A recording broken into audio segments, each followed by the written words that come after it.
The rain was coming down harder than anyone expected that night. Streets were empty, lights flickering, and people were rushing home without looking twice at anything or anyone. But under a broken streetlight, a small boy stood alone, soaked, shivering, and invisible to the world. And then a stranger rolled down her window, looked at him, and said 4 simple words, "Come home with me." No one could have imagined what would happen next, or how that single moment would change not just one life, but many. Before we continue, if stories like this touch your heart, don't forget to like, subscribe, and share your thoughts in the comments. You're watching Kindness Story Hub, where real emotions meet powerful lessons. Now, let's begin. It was a cold evening in late November, just a few days before Thanksgiving. Emily Carter had just finished a long shift at the hospital. She worked as a nurse, 12-hour days, back-to-back patients, and barely enough time to breathe. All she wanted was to go home, take a hot shower, and sleep. As she drove through the quiet streets, her mind replayed the day, an elderly man holding her hand, a young mother crying, the sound of monitors beeping. It had been one of those days that stayed with you. She stopped at a red light, her windshield wipers struggling against the heavy rain. That's when she noticed him. At first, she thought it was just a shadow. But then the lightning flashed, and she saw clearly, a young boy, maybe 8 or 9, standing on the sidewalk. He had no jacket. His clothes were soaked. He wasn't crying. He wasn't moving. He was just standing there. Emily's heart tightened. The light turned green. Cars behind her started honking. For a moment, she hesitated. "This isn't your responsibility," a voice in her head said. "You're tired. You've done enough today." But another voice, quieter but stronger, whispered, "What if he needs you?"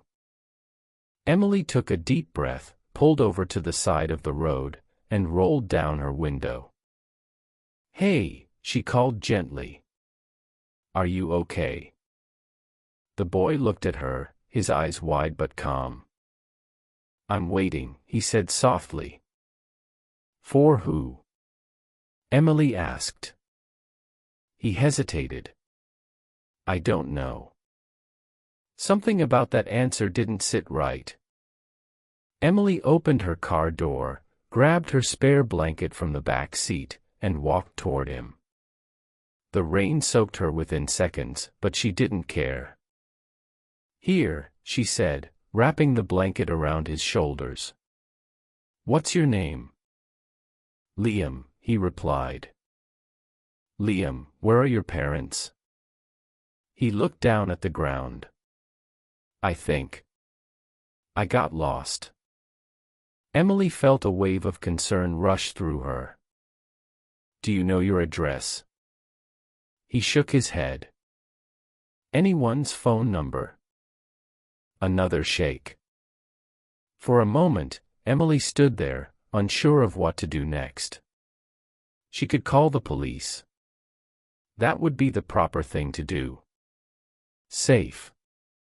Official. But when she looked at Liam again, his trembling hands, his tired eyes, she couldn't ignore the feeling in her chest. She crouched down to his level. "Liam," she said gently, "how about you come home with me for a little while? We can get you warm, get you something to eat, and then we'll figure things out together." "Okay." He looked at her, searching her face. "Okay," he whispered. Emily's home wasn't anything fancy. A small apartment, cozy and quiet. As soon as they walked in, she handed Liam a towel and found some dry clothes, old ones from her nephew who used to visit. "Bathroom's right there," she said. "Take your time." While Liam changed, Emily made some hot soup and grilled cheese sandwiches. The smell filled the apartment, warm and comforting. When Liam came out, his hair still damp but his face a little brighter, Emily smiled. "Hungry?" He nodded. They sat at the small kitchen table, eating in silence at first. Then, slowly, Liam began to talk. He didn't remember much, just that he had been with his mom earlier that day. They were at a crowded place, maybe a store or a station. Then there was noise, people moving, and suddenly, she was gone. "I tried to find her," he said, his voice trembling. "But I couldn't." Emily reached across the table and gently held his hand. "It's okay," she said softly. "We're going to find her." After dinner, Emily called the local police station and reported the situation. They assured her they would look into missing child reports and send someone over if needed. "Keep him safe and comfortable," they said. "We'll handle the rest." Hours passed. The rain finally slowed. Liam sat on the couch, wrapped in the blanket, watching a cartoon. For the first time that night, he smiled. Emily watched him from the doorway, her heart full. She didn't know why, but something about this moment felt important. Around 10 p.m., there was a knock on the door. Emily opened it to find two police officers, and behind them, a woman. She looked exhausted. Her hair was messy, her eyes red from crying. "Liam," she cried. Liam jumped up from the couch. "Mom." They ran to each other, holding on tightly, as if afraid to let go. Emily felt tears well up in her eyes. The officers explained that Liam's mother, Sarah, had reported him missing earlier that evening.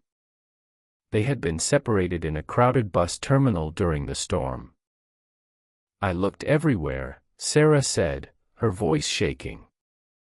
"I thought I lost him forever." She turned to Emily, her eyes filled with gratitude. You took him in." Emily nodded. "I just couldn't leave him out there." Sarah stepped forward and hugged her tightly. "Thank you," she whispered. "You have no idea what this means to me." But the night wasn't over yet. One of the officers cleared his throat. "There's something else," he said. Everyone turned to him. "We checked nearby security cameras," he continued. "Turns out, this boy wasn't just standing there waiting." Emily's heart skipped a beat. "What do you mean?" she asked. The officer looked at Liam, then back at Emily. "He was actually trying to help someone else." Emily blinked. "What?" Another officer stepped forward. "There was an elderly man who slipped and fell a few blocks away. Liam saw it happen. Instead of running for help immediately, he stayed with the man, trying to keep him awake, talking to him, even giving him his own jacket." Emily's eyes widened. "But, he didn't have a jacket when I found him," she said. "Exactly," the officer replied. "He gave it away." The room fell silent. The officer continued, "Eventually, someone else came and called an ambulance. But by the time they arrived, Liam had already wandered off, probably trying to find his mom again." Emily looked at Liam, her heart swelling with emotion. You did that?" she asked softly. Liam shrugged, a little shy. He looked really cold.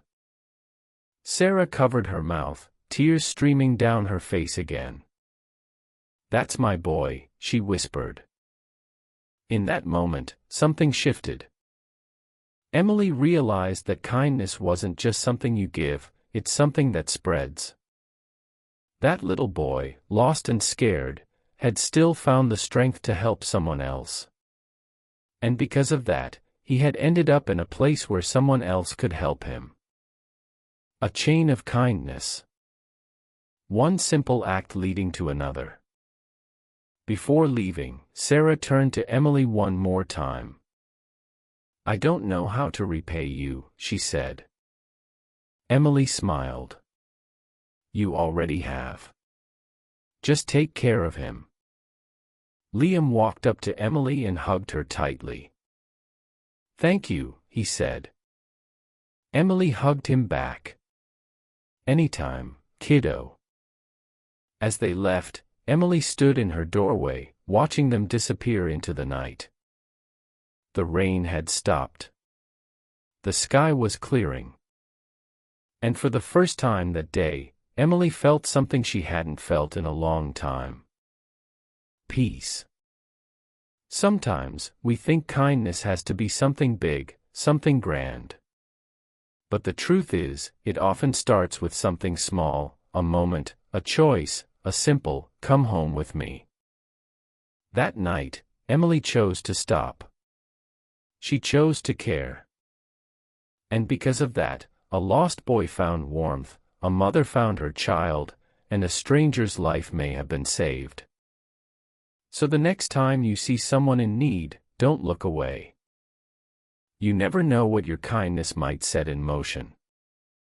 Because one small act can change everything.